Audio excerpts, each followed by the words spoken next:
subject. The institution which I am representing just now is the Indian Society for Community Education, which is working for community education since 1982. The idea is that education has to be a lifelong process. It cannot be cut short in 25 years, 20 years, 15 years of learning or less or more. And if it is a continuous type of thing, it may not be the formal education which we are receiving in the schools, colleges, institutions of excellence. But this education we have to have from the community itself. So for us, community education is education within community, education by community, and education for community. And with this concept the institution is working. We are trying to relate the contemporary issues with the education and the consequent changes that education system requires to respond to the different issues that arises time to time. Only last year we had a conference, national conference on responding to global climate change, and various ideas have been presented. Many things are happening in this country at small places. Some are successes, some are failure, but all of them are of great interest. But I am not going to present all these things here. What I have selected is few concepts and few questions which I would like to pose to you for further thinking, and we may discuss all these issues at the appropriate time during the conference.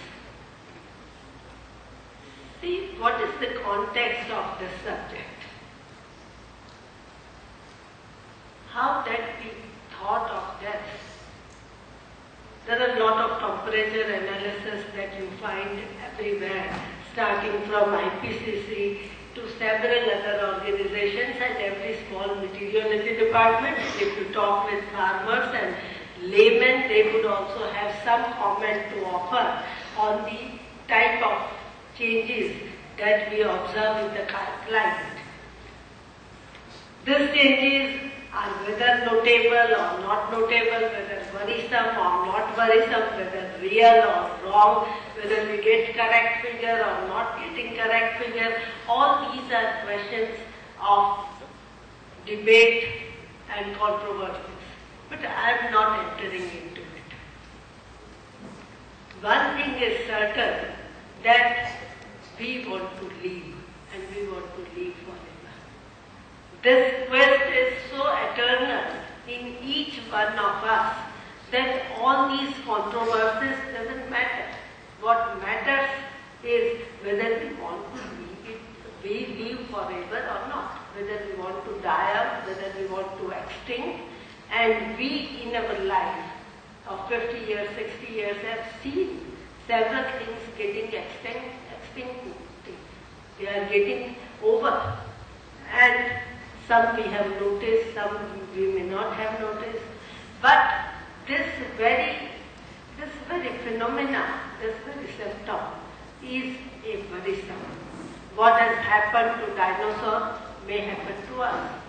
What may happen to some small biological plant, that may happen to us also. Something which has happened to a small breed or animal, that may happen to us also. So, that is what worries us. Otherwise, this global warming, temperature of half a degree here or there, or some rainfall or not rainfall here or there, we would have not bothered. But we are bothering about it because it has created a very big question mark about our life. As such, the sustainability of globe, the capacity of globe to sustain human life or any living is not taken for granted, and more so now at present.